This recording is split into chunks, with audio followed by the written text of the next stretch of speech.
Welcome back to the Diary of a CFO podcast, the podcast where finance leaders share the lessons, challenges, and wins that shape their careers, as well as their organizations. I'm your host, Wasia Kamon, and today I'm so delighted to have with me Matthew Harlan.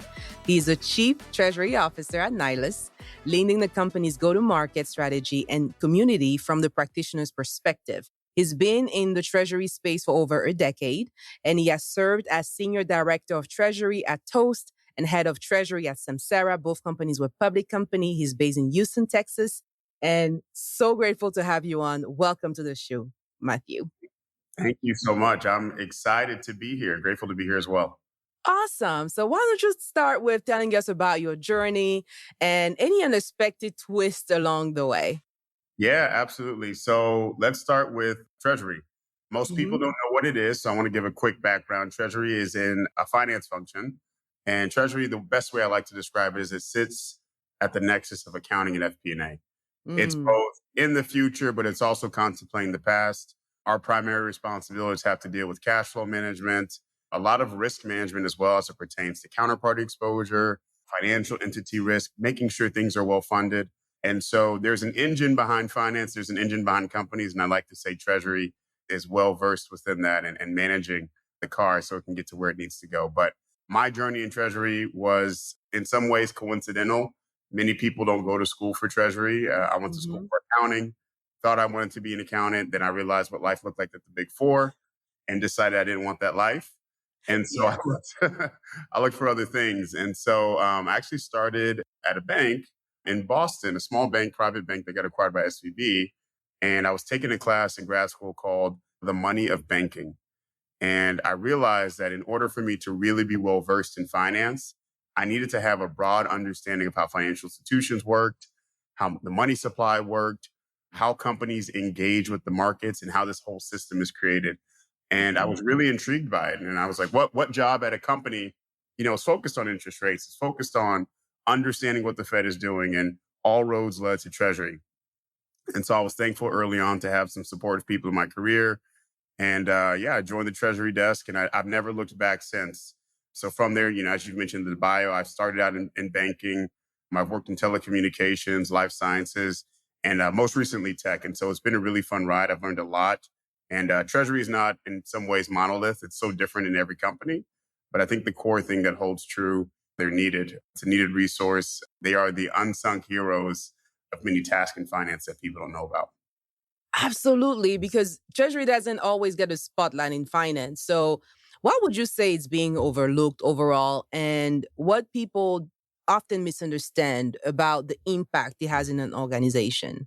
Yeah, I think there's a couple of things that go into that. I think it's a volumes thing, right? Whenever you go to school, there's very clear pathways to being an accountant. There's very clear pathways to being in FP&A, studying corporate finance. There's not necessarily a wide understanding of what Treasury does. And that kind of reverberates in many different areas. One, if you have a CFO that doesn't really understand the role, sometimes that could lead to a misalignment to maybe what a treasurer wants to do versus what they're being asked to do. In many cases, especially with high growth companies, they're working very quickly to get the pieces in place to go public or to get the pieces in place to get to the next level of growth. And sometimes that requires internal education, right? Educating people about what you do. And so I think some of the spotlight has to do with the education aspect. It's not necessarily taught in schools, but also I think it's also an understanding aspect when it comes to people working in corporate finance. But I think as you get into we have a cash crunch, or what is going to be our 5-year plan on cash, and people start to really wake up to say, oh, we need a treasury function. Yes, we need to raise more money. Exactly. What's our capital structure? How are we going to support the business outside of just revenue and sales in the event we need a contingency? And that's where Treasury comes in mind with the capital markets expertise. Awesome. And you worked for a company that went public while you were there. And so what was your experience like, and what did you learn as a Treasury professional? Because I think it's something that's pretty neat. Understanding, like you said earlier, is not just revenue and expenses, it's also your capital structure. It was super unique. I'd say that for many reasons. I think if you have never gotten that experience, I would always encourage someone to. I think you learn a lot about how things are set up. Usually when you come into a finance org, There's a Mm-hmm. structure that's already in place, and you're kind of just coming plugging in, really trying to help get the next iteration to get it to a better place. But building it from the ground up is very unique. You really have to understand what you're doing. One thing I just want to give a shout out to Toast. The finance team there was, I think, assembled by experts, the people that I worked with across, revenue accounting, GL accounting, FP&A, strategic finance were, some of the best. And I think when you have a team that kind of knows what they're doing, it's easy to gel, and it's also easy to go from 0 to 100.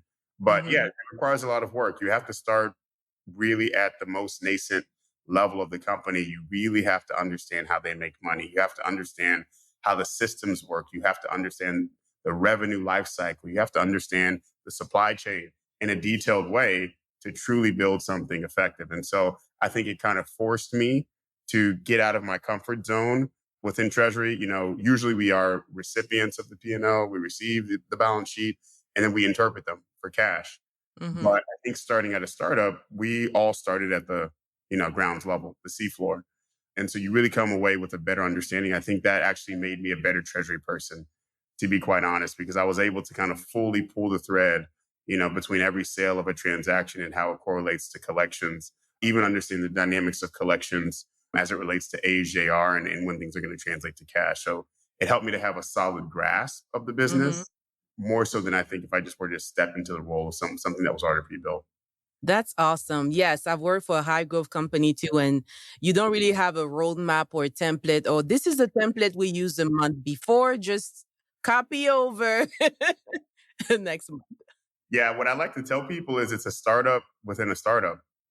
You're learning how to build your engine, you're building your team, you're dealing with resourcing at the same time. You're also negotiating budget, from the leadership team. You're understanding plans and you're trying to help give budget envelopes to teams. You're trying to understand how market shifts are going to impact the business. So there's a lot to really consider in what I Mm-hmm. would say a short period of time. Yeah, I wouldn't trade that experience for anything. I think it's kind of made me who I am today, if that makes sense. Of course, of course. So let's say maybe we have some listeners that are working for companies that want to go public.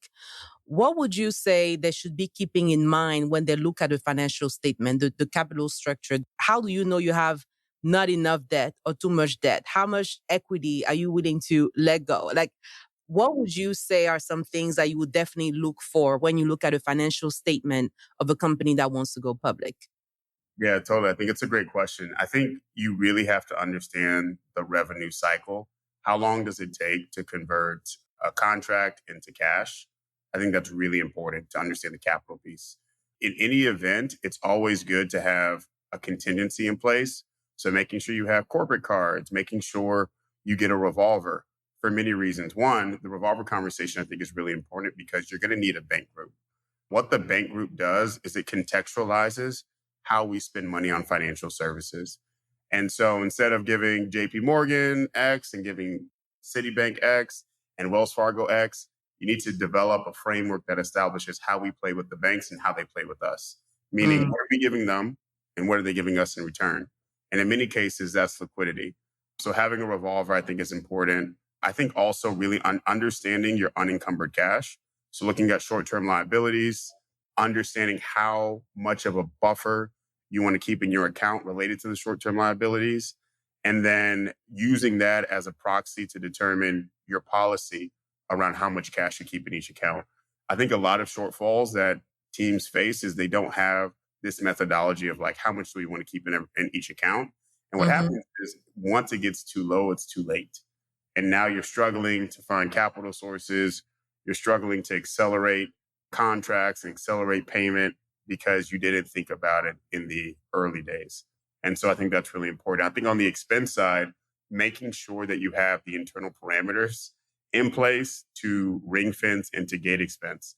In many cases, like when you started a young company, expense is kind of the Wild West. It's like, do what you need to grow. And that's all great. Yes. It does really enable the company to kind of have more autonomy. But I think as you become larger, it does stifle maybe some of the expense projections that you want to keep and making sure you have good grasp around that. So making sure that on the FP&A side, there's a solid approval process.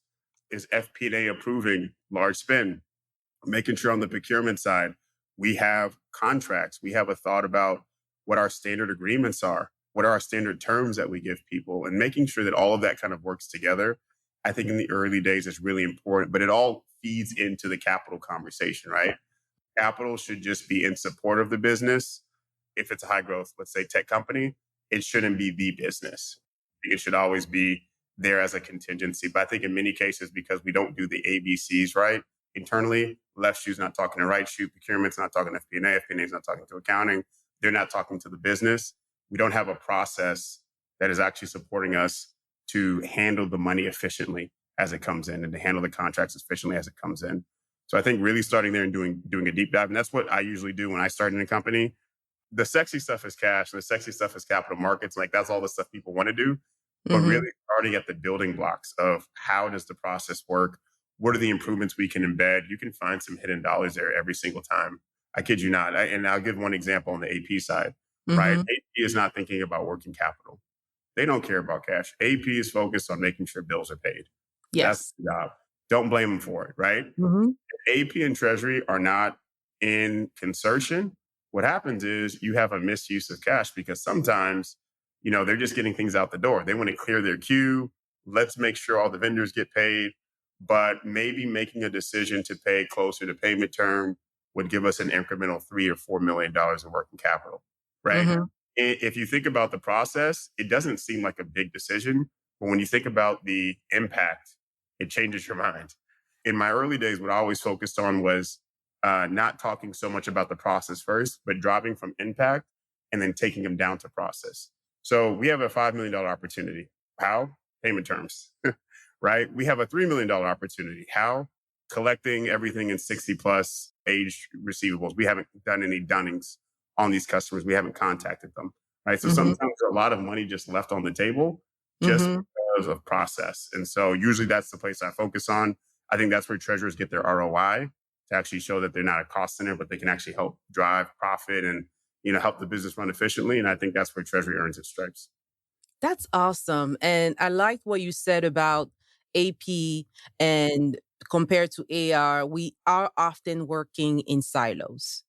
Our performance is measured differently, so our focus will be different because, like you said, AP, I want to pay the bills, and we don't always think about the ramification of what we do. So what are some of the things that maybe in working with AP or AR, you learn to communicate with them, or even in any piece of software or technology that can help bring all those things together? Yeah, one thing I will say is that, it eclipses more than just AP now, right? There's inventory and there's so many Yes. other things that we haven't talked about. But I think the process or maybe the recommendation I would say still holds true is you have to be communicative, you have to build interpersonal skills, you have to learn how to operate in what I call informal authority. And what that means is you can't go in and bang your fist on the table and demand people do what you want them to do. You're not going to build connections like that. And what's going to happen is you're going to be ring fenced from information, right? Because you're not in our team. Why do we need to tell you this? And so I think part of building informal authority is in educating. This is why it matters to me. This is the impact to the business, and this is how we can collaborate to change this outcome for the company. So when you create a shared goal with those collaborators, it changes the ask. Instead of Treasury's asking me to do more work, Treasury's actually asking me to help solve something material for the business. They've already given me the materiality. So I think building interpersonal skills, learning how to talk to people, learning how to build those relationships, I think is one of those unsung hero skills that does not go noticed enough. We focus so much on the analytical, right? Which is important.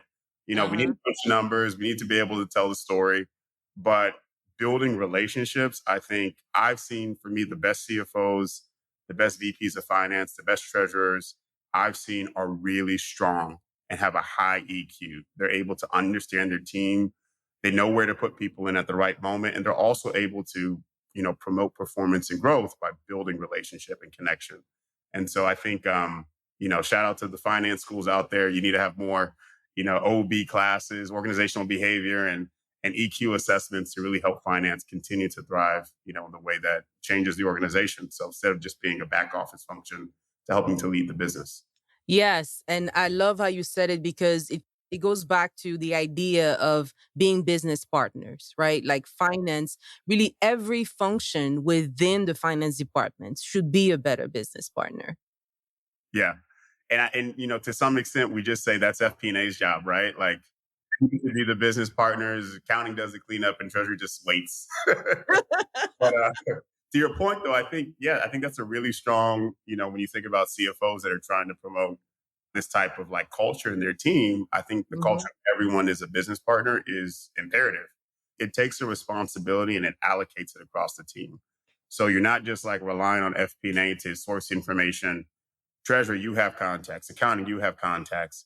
I think it builds a full-bodied accounting team that actually has this strong band of institutional knowledge that's all the way through the organization. I'm sure you've seen this too, where you have some like really strong players in finance that understand the business, and you have others that just like understand their role. The whole goal is like, how can I get this person who's really good at their role to get deep in business context so they can continue to like unlock their superpowers? And that only helps promote their growth. It helps the company in general, helps finance shine.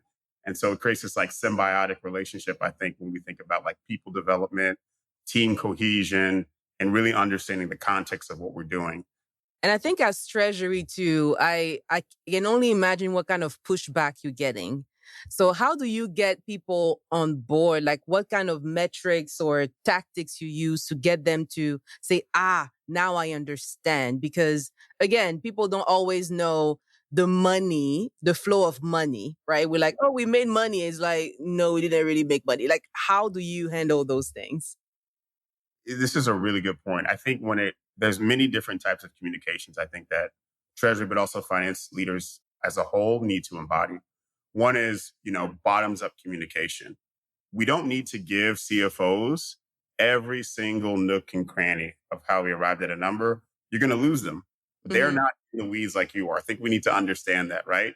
But our job is to really be a translator to get the CFO to understand what is relevant to them and how can I communicate my function in a way that they understand, or the impact of what I'm trying to say, my analysis in a way that they understand. Best way to do that, of course, is illustrative examples, making sure your graphs are really crisp.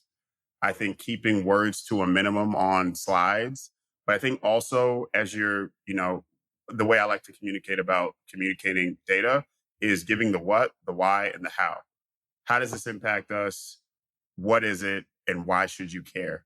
Right? And I think the why you should care typically is really connected to the P&L in many ways. Like this is going to drive income for us or profit. The what should be, give me a brief understanding of what we're talking about. Why do you need my time in order to understand this? And why do you need my vote of opinion? And so I think if you can do those three things in every single presentation, every single analytical output, it'll help you build trust within the organization. It'll help elevate your role, and also help you to be in rooms where maybe you wanted to be or you needed to be, and people just didn't understand. But because of your articulation, because of the way you approach problems, you're now kind of getting your seat at the table. Love it. I love that framework because, yes, it's easy to get lost in the detail and miss the picture. And I think, unfortunately, that's why a lot of people don't see, whether you're in accounting or even in Treasury, they don't see, you as being strategic because you are so much in the detail. It's hard sometimes to say, can you see the bigger picture and explain it to me at that level? Totally. And look, the details necessary. I don't want to diminish the value of understanding all the plumbing pipes. You need that. But you also need to understand how to communicate that based on the audience. I think that's where we fall short. So maybe if you're speaking to a technical accountant or someone, on the reporting side, you need to be very detailed, right? You need to give them, how does our debt structure work, right? How is it? What is the interest rate? How does the SOFR reset, et cetera? They need to understand that because they're going to be writing the 10K, the 10Q based on what you're telling them. But I think understanding how to contextualize for every conversation, what does the audience need and what is the most effective way I can communicate them will make you a better storyteller. You'll be a better presenter. And I think you'll build more trust because you're speaking in a way that is at the level of the audience, but in a way that they can understand, you can transfer information. I love it. I love it. And these are things that we don't learn in our curriculum in accounting. Like it's not in the pamphlet. I think I was giving the presentation in Austin for the AFP. And I was like, I looked at the curriculum, the undergrad curriculum at people, for example, in marketing and people in accounting or finance. Marketing, they were doing consumer behavior, you know, HR was like employee behavior. We were number behavior the whole time. Exactly, exactly. So, and to be frank, this is maybe a little bit, excuse me, off topic. That's why in some cases we have really smart but bad leaders in finance. Mm. We all work for people that it's like, man, I wish I didn't work for you. I've walked away learning nothing here. And I think to the extent, we can build those skills, it'll help retention in companies. It'll also help people feeling like they understand and they're part of something bigger than themselves, because analytics and numbers is a siloed game. To your point, that's why we have silos. Mm-hmm. Collections understands what really matters to them.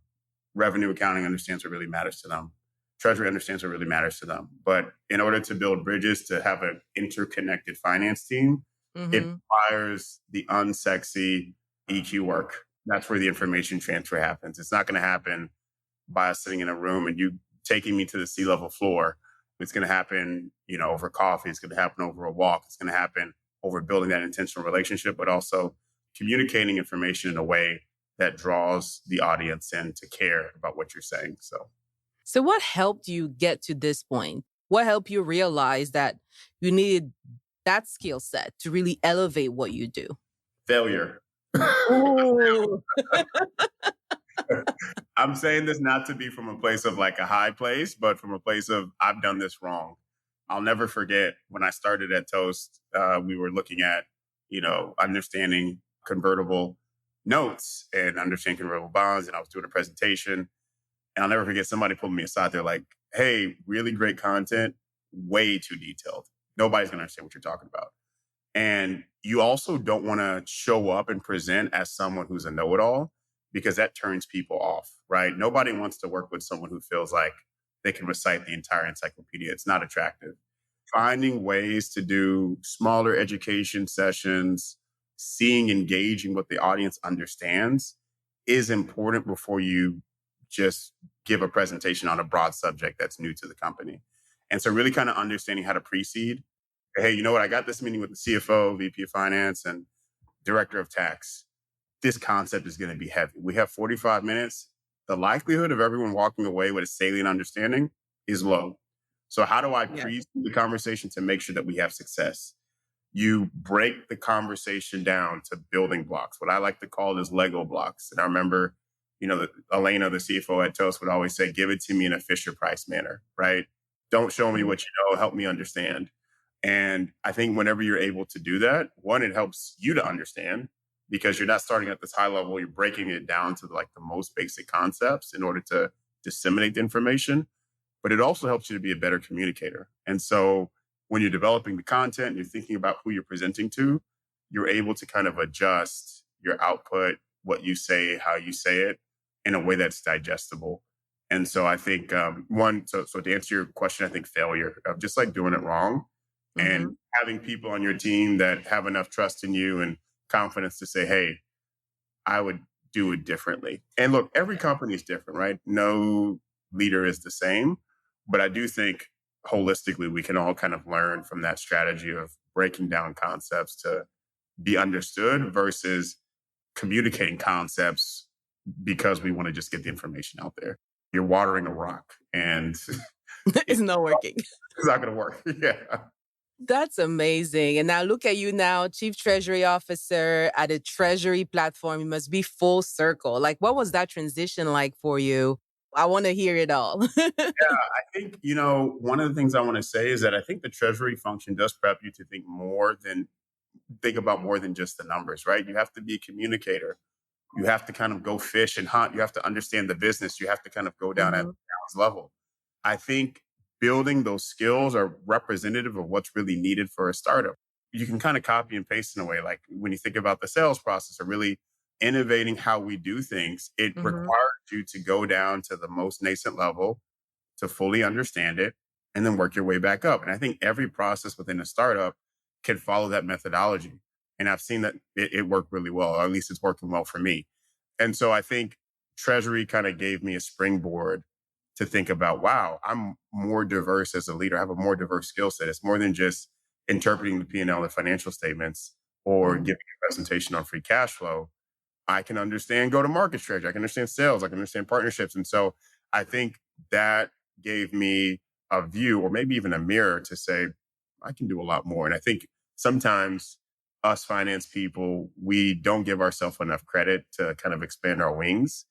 We just want to follow these like very strong trench marks of, okay, I'm going to be, I'm going to go from GL accountant to controller to chief accounting officer. And that's like all I can do. And then we get stuck at some point where we can't see anything beyond the ceiling that we've created for ourselves. And so I think continuous learning is something that's helped me is like not putting myself in a box of I'm just an X, but allowing myself to develop as a leader, as a professional, and then also taking risk, right? Treasury is really known for taking risk with measure. We're prudent. We're not hedge funds. We want preservation of capital, but also we want to increase utilization of cash. And so that requires some level, not a lot, some level of risk taking. And so I think I just learned like taking risk is good as long as you can kind of measure your range of possibilities of outcomes and just do it, right? Like we all have one life to live. We don't have a lot of time here.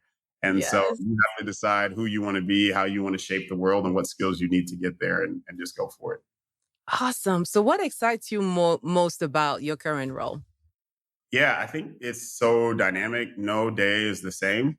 There's a lot of context switching, which I think kind of has helped maybe create a stronger business athlete where you need to, one conversation you're talking about, strategic vision of the company, or another conversation you're talking about product rollout, another conversation you're talking about go to market strategy and content, another conversation you're talking about the sales process.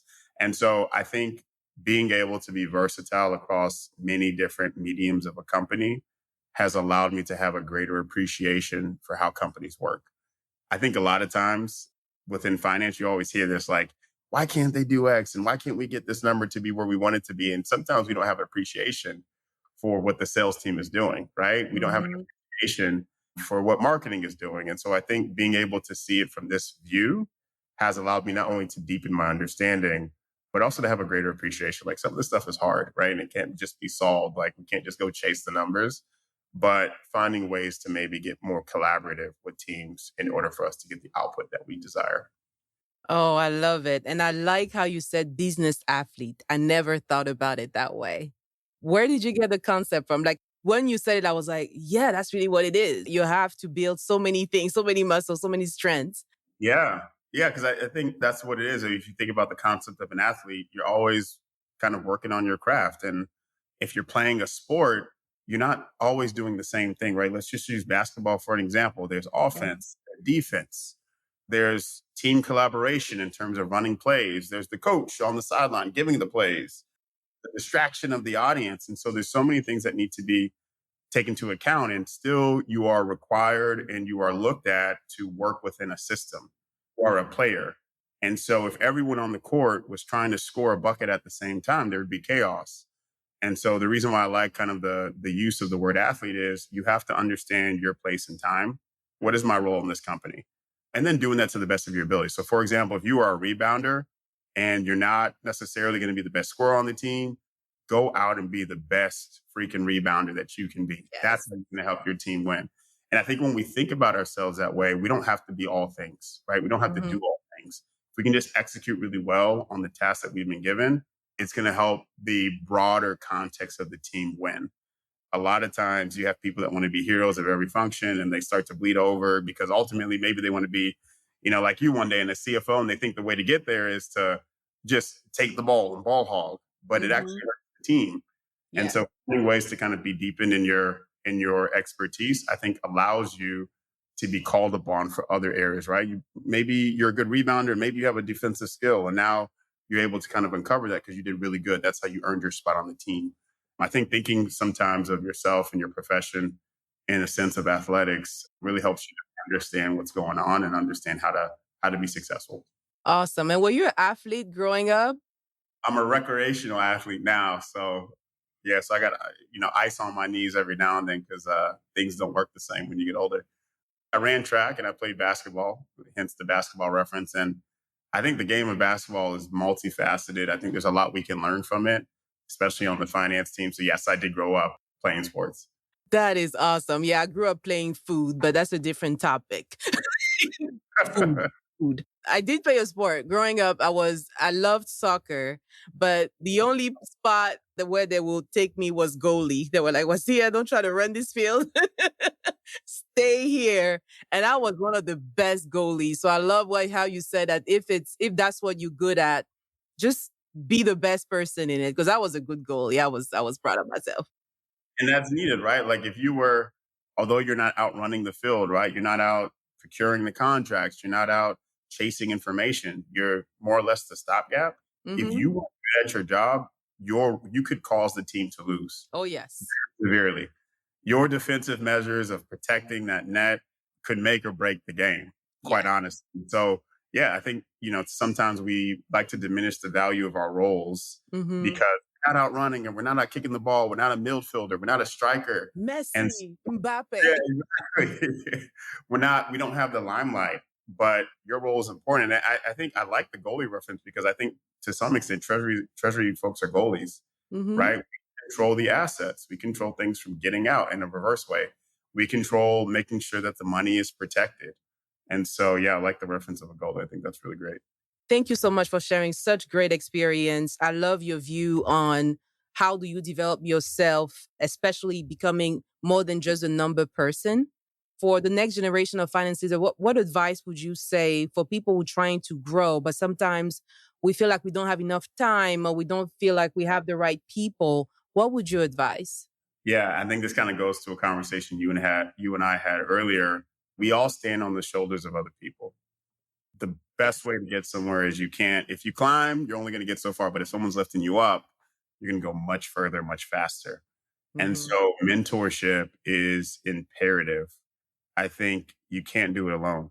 Your mind will tell you that, right? I got it, but you're going to need relationships. You're going to need connections. You're going to need people to speak about you in rooms that you're not yet present in. And I think learning how to build those solid mentorship connections is important. Now, it is an art, not a skill. It's more of an art than a skill because Hmm. I think a lot of times when people approach mentorship, it's what can I gain out of it, right? It's very self focused.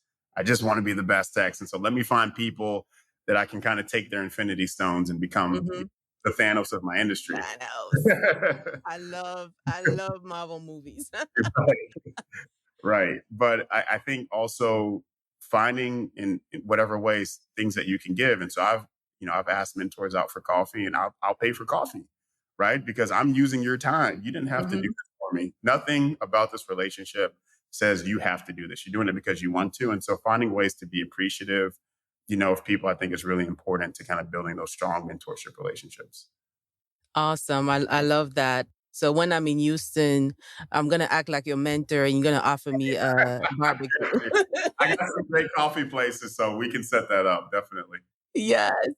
So from your mentors, probably, what would you say would be the best career advice you've ever received? Yeah, I want to give a shout out here to Easton Dixon over at Bain. He doesn't know this. I don't think I've ever told him this, but there was a point where I was actually thinking about leaving Treasury. And I had sent him a cold, LinkedIn message and, was just trying to ask for some advice. Also, shout out to Jonathan Lynch over at Waters as well. He's someone that also offered a lot of advice in the early days. And I wanted to leave the profession. I didn't think it was for me. I didn't think I can do it. Part of that it has to do with representation. I didn't see me anywhere. And Hmm. so I was like, is this something I really want to do? Can I be successful at this? Or is it going to take me 50 years in order to become a manager? Hmm. And I think with, having those conversations with people that have kind of more or less like architected the pathway and have reached, and they are the future me of what I wanted to be, I think they were able to give me really sage advice that really allowed me to have a perspective shift to continue, on this path, which I'm thankful I did. And so, yeah, I think the best advice, I would give to the next generation, of course, is mentorship, but, finding people that you can be honest with, that can be honest with you, that have Hmm. nothing to gain either way, and, and take their advice, heed the wisdom. Yes, I think the listening part is often what we missed. At least it was true for me. And I realized that I had a lot of people in my life that was at some point giving me advice, but I was just stubborn. I wasn't listening. And then I failed. And then I was like, okay, I'm gonna do it. And I think listening at first is great. I agree. Yeah, I agree. You may think you know it all, but there's things that you haven't experienced. Maybe you never experienced your first layoff. You haven't experienced a bad boss. Yes. Haven't experienced, just workplace conflict. And I think speaking to people that have had those battles can help give you some perspective on how to handle them yourself. Yep. Love it. We're coming up of time, but wanted to ask you one last question. What's your favorite thing to do outside of work? Oh man, okay. You party too much. It's like, oh, okay, let me think about it. I guess my partying is usually over like Bluey with the kids or something like that. So if I'm honest, I probably would say being a dad, favorite thing to do outside the work. I think understanding like how your presence and your words and your actions can impact little lives is like phenomenal to me. It blows my mind every day that I get to do that. And my kids are a lot of fun. We do so many things together. So I think being a dad is like the funnest thing. Probably recreational on my own would be, I like arts. I love music. And so, I like to chill out at a jazz, venue or go to a museum is usually what I do to kind of decompress. Most recently, actually, I've been trying to get back on the basketball court. My body's not really participating. So I need to figure that out. I need to figure that out. Switch to soccer, become a goalie.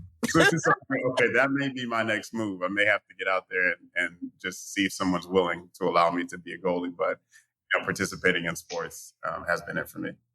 Good for you. Good for you. Well, thank you so much for being on the show. Really appreciate all your insight. So helpful. I took mental notes myself, and I know it will help so many people. No, thank you for having me. I think this is a great platform, and I would encourage others to participate and to join you in getting this knowledge out there. And that's it for today's episode of The Diary of a CFO. Thank you so much for tuning in. If you enjoyed the show, don't forget to like, review, subscribe, and share with others. Our website is thediaryofacfo.com. That's where you can find all the episodes, access all the guest profiles, see their bios, and their social media links. It is also the place where you can apply to be a guest on the podcast and have information about how you can sponsor the show. As always, if there is any topic you would like me to cover in the future, just email me at ask@thediaryofacfo.com. Again, the email is ask@thediaryofacfo.com. See you soon.